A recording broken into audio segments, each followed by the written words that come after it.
છેલ્લા 1.5 મહિનાથી સતત ગામડાઓની અંદર, શહેરોની અંદર સામાજિક બેઠકો, પ્રચાર પ્રસાર અમે કરી રહ્યા છીએ ને આજે માંડવી શહેરની અંદર પણ આજે લોકસંપર્ક અર્થે અમે આવ્યા હતા.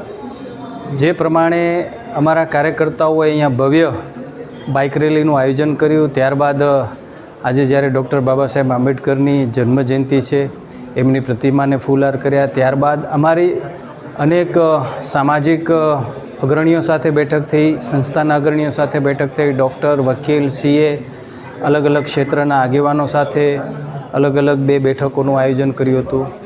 ત્યારબાદ સ્વામિનારાયણ મંદિરની અંદર દર્શન કર્યા, સંતોના આશીર્વાદ મેળવ્યા હતા અને ત્યાં પણ આગેવાનો સાથે બેઠક અમારી થઈ. ત્યારબાદ અમે અમારા સમાજના ધર્મગુરુ ધુરંધર શ્રી પીર સાહેબ નાણદાદાના પણ દર્શન કર્યા હતા અને એમના પણ આશીર્વાદ મેળવ્યા હતા.